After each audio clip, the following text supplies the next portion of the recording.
Hello, hello. It's about 9:45 p.m. Pacific time on Friday, October 17th, No King's Eve. I'm actually feeling really jazzed about No King's Day tomorrow. I'm pretty pumped up. I went and got a haircut today at the local salon right down the street from me. I posted on Blue Sky, like, I went and got my fuck ass bob to be ready for No King's Day.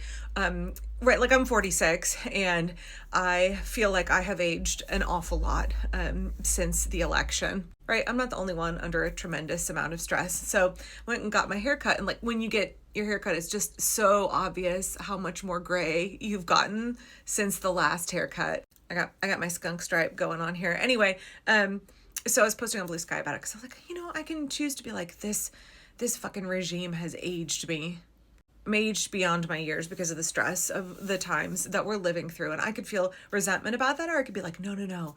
This is the power of the crone emerging. I've personally never had any interest in covering up my grays. I feel that it is an honor to have lived to be an age where I have gray hair, right? It is a mark of the fact that I have been able to live 4.5 decades. And that, my body shows signs of living and enjoying life and going through hard shit and making it out the other side, right? I have gone through a number of crucibles in my life and come out the other side. And this is yet another one. And I was saying like, oh yeah, I'm getting pretty gray, I'm getting pretty wrinkly.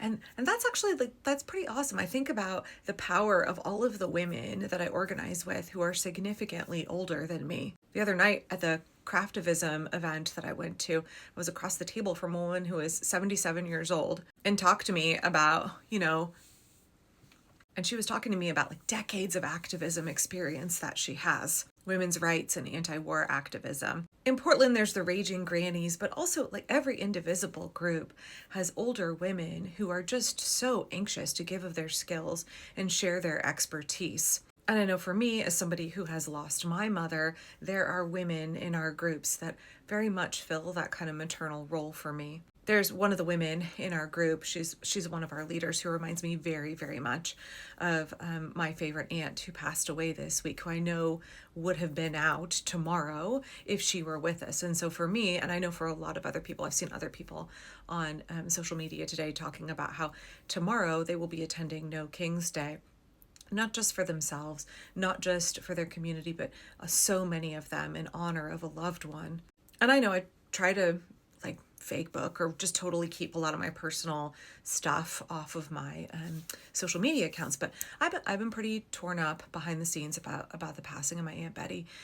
She's somebody who was from Lafayette, Indiana, in a deeply red area, and she was a lifelong Democrat.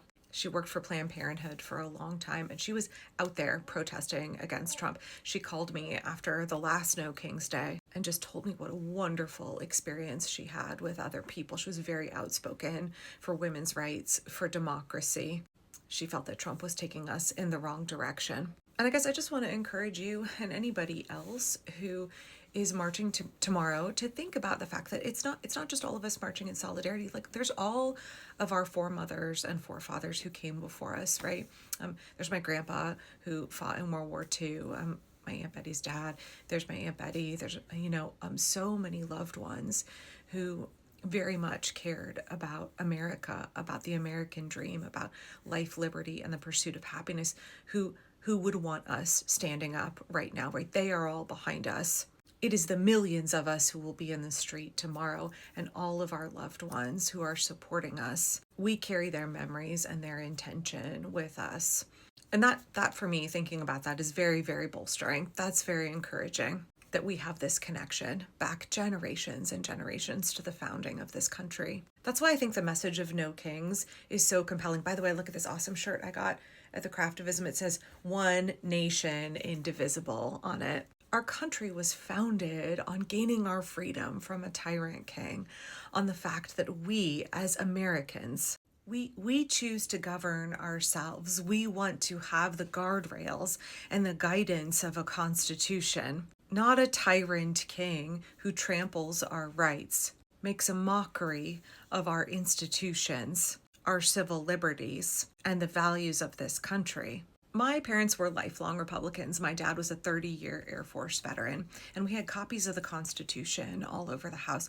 My parents were the kind of small government, states' rights, pride in the Constitution Republicans that like no longer exist in the US, or at least the Republican Party doesn't represent any of that. So I was thinking earlier today about the fact that like we literally had a copy of the Constitution in every room of the house.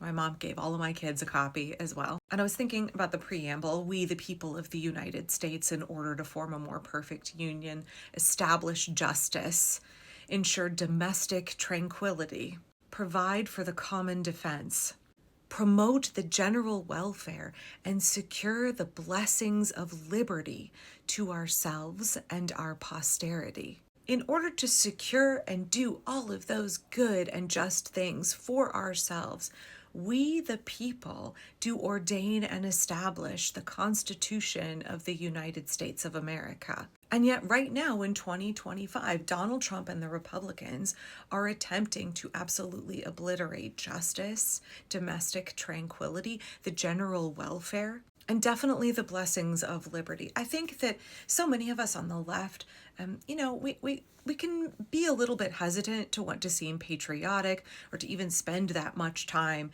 in the Constitution or looking at our founding fathers and looking at the legacy of the United States, because there's an awful lot of really dark things in there.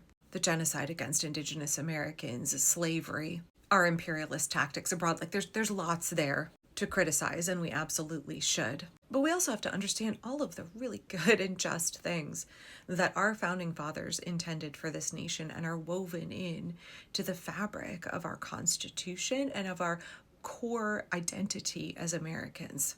Those are the things that we're stepping out for tomorrow on No King's Day. That's the reason that we're taking to the streets, because we do believe that everybody deserves life, liberty, and the pursuit of happiness, instead of the reign of terror that Donald Trump and ICE are carrying out across the country. We are watching Donald Trump, Pam Bondi's DOJ, the Supreme Court attempt to deny us justice.